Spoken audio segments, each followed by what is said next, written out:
Sense of achievement हर इंसान के लिए बहुत ज़रूरी है।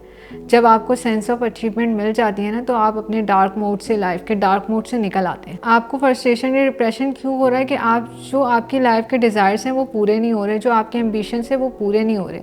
जब आपके एम्बिशंस आपके पूरे होना शुरू होते हैं ना, तो आपकी डिप्रेशन, फ्रस्ट्रेशन ये ऑटोमेटिकली जो है ख़त्म होना शुरू हो जाती है।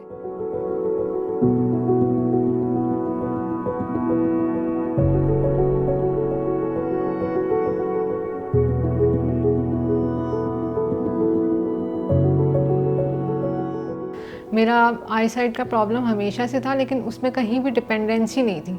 मैं इंडिपेंडेंट और फुल ऑफ लाइफ ज़िंदगी गुजारी थी, मज़ेदार सी ज़िंदगी गुजारी थी। But 18 at the age of 18 एकदम से डार्कनेस आ गई। मेरा और मेरे भाई दोनों के साथ सेम डिज़ीज़ है। ये एक डिज़ीज़ है रेटिनाइटिस पिगमेंटोसा ना, जो स्लोली एंड ग्रेजुअली जो है अफेक्ट करती है। वो मोमेंट मेरे लिए ऐसे था कि समझे लाइफ ख़त्म हो गई, अब कुछ नहीं हो सकता। वो सडनली आपकी जो एक परसेप्शन होता है ना, फिर जैसे जैसे ट्रॉमे से बंदा फ्री होता है, अपने आप को रिहेबिलिटेट करता है और फिर से चीज़ों को रियलाइज़ करता है, तो फिर आपके रिमेनिंग सेंसेस मुझे इतना सपोर्ट करते थे, इतना गाइड करते थे कि मुझे लग रहा था कि एक विजन लॉस होने से ज़िंदगी में कुछ भी नहीं होता। आप सब कुछ वैसे ही कर सकते हैं जैसे आप पहले कर रहे थे। तो मैं अल्लाह ताला से विशेष करती थी, अल्लाह में आप या तो मुझे ठीक कर दें या फिर मेरी ज़िंदगी मुकम्मल कर दें। मुझे वही ज़िंदगी गुजारनी है जो मैं गुजार चुकी हूँ ना, तो मुझे इस काबिल बना दें कि मैं अपनी ज़िंदगी को वैसे ही गुजार सकूँ। तो फिर मैंने स्ट्रगल करना शुरू कर दिया, अपने स्किल्स को पॉलिश करना शुरू कर दिया, एजुकेशन हासिल की। एजुकेशन जो है ना, वो आपकी स्ट्रेंथ है। अगर आप ज़िंदगी में कुछ भी करना चाहते हैं ना, उसके लिए सबसे मेन है आपके पास एजुकेशन होना ज़रूरी। अगर आपके पास एजुकेशन है ना, आप कोई भी प्रोफेशन अडॉप्ट कर सकते हैं।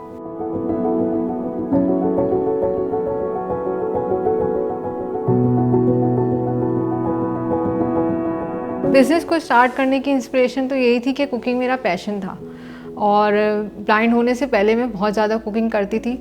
अपने आप को रिहेबिलिटेट करने में, अपने आप को दोबारा से ज़िंदगी की तरफ लाने में जो एक चीज़ थी, एक पैशन था, वो था कुकिंग।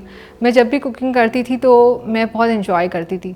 फिर मैंने कुकिंग सीखी और मैंने सीखने के बाद लोगों के एक मिथ होते हैं, कॉन्सेप्ट होते हैं कि ये बहुत डेंजरस काम है, आग और नाइफ़ दोनों ही बहुत डेंजरस है, तो ये इसमें किसी भी तरह से विजुअली इम्पेयर्ड नहीं काम कर सकता या इसको वहाँ पे नहीं जाना चाहिए।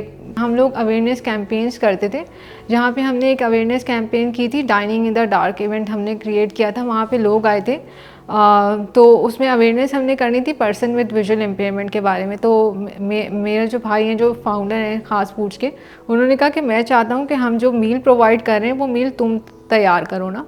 तो फिर वो जो उस इवेंट का मील था वो मैंने प्रिपेयर किया था और उसके बाद जब लोगों ने खाना खाया था तो जो उनका फ़ीडबैक था ना, उस फीडबैक ने हमें जो है बूस्ट किया कि अब हमें जो है ये इनिशिएटिव लेना चाहिए। और यूँ ख़ास फूड जो है फिर उसका इनिशिएटिव हमने लिया। ख़ास फूड्स में हम 3 तरीके से काम करते हैं। एक हमारा ट्रेनिंग प्रोग्राम, जिसमें हम विजुअली इम्पेयर्ड बच्चियों को शेफ़्स ट्रेनिंग प्रोवाइड करते हैं ताकि वो इकनॉमिकली एम्पावर हो सके। दूसरा हमारा है dining in the dark.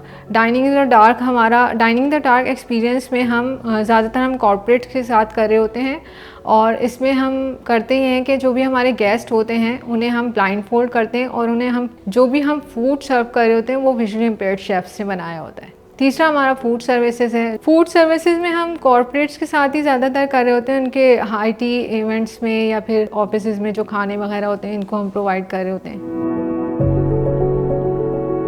She is next का एक्सपीरियंस एक बहुत ही ज़्यादा डिफरेंट एक्सपीरियंस इस लिहाज से था कि मैं खैर अब भूल चुकी हूँ कि हम लोग पर्सन विद डिसेबिलिटी को पहले हमें इंट्रोड्यूस कराया जाता है, फिर बाद में पता चलता है कि मैं फ़िज़ा हूँ या कुछ भी हूँ। तो शी इज़ नेक्स्ट का जो इवेंट था वो प्योरली इंक्लूसिव इवेंट था और वहाँ कोई ऐसी डिसेबिलिटी का कुछ भी ऐसा नहीं था। और वहाँ जैसे बाकी पार्टिसिपेट कर रहे थे, बिल्कुल मुझे भी वैसा ही मौका दिया गया। तो ये सबसे बेस्ट मेरी लाइफ की मेमोरी यही है। मुझे खुद भी शी इज़ नेक्स्ट प्रोग्राम में बहुत अनयूजुअल सा लग रहा था कि मुझे जो है मेरी डिसेबिलिटी का कहीं जिक्र नहीं है या कुछ बोला नहीं जा रहा या मेरी डिसेबिलिटी के पॉइंट ऑफ व्यू से मुझे इंट्रोड्यूस नहीं कराया जा रहा। तो ये बहुत यूनिक सा और बहुत प्यारा सा एक्सपीरियंस था। इस इनिशिएटिव ने हमें बेसिकली विजिबिलिटी दी, मेंटोरशिप दी और कॉन्फिडेंस दिया और साथ ही साथ हमें $10,000 की ग्रांट भी थी, जिससे हमें एक बहुत स्ट्रॉन्ग बूस्ट मिला। वीज़ा और HPL को मैं थैंक यू सो मच करना चाहूँगी। वीज़ा और HPL लोगों को अपने ख्वाबों को चेस करने का मौका दे रहा है, ख्वाब देखने का मौका दे रहा है, आगे बढ़ने का मौका दे रहा है और इनकरेज कर रहा है कि वो सोसाइटी में चेंज लेके आए। कभी भी अपनी लिमिटेशन को अपनी आइडेंटिटी नहीं बनने देना। आप अपना कोई भी बिज़नेस कर रहे हैं, उस बिज़नेस को सिर्फ अपना बिज़नेस या अपना काम नहीं समझे, उसे अपनी लाइफ का पर्पस बना लें। सक्सेस हासिल करने के लिए हमें पेशेंस रखना पड़ता है, हार्ड वर्क करना पड़ता है, स्ट्रगल करनी पड़ती है। तो स्ट्रगल करें, हार्ड वर्क करें और अपनी सक्सेस का मतलब अपनी सक्सेस के लिए पेशेंस रखें। हिम्मत बिल्कुल भी नहीं हारनी और आपने डट के अपना मुकाबला करना है।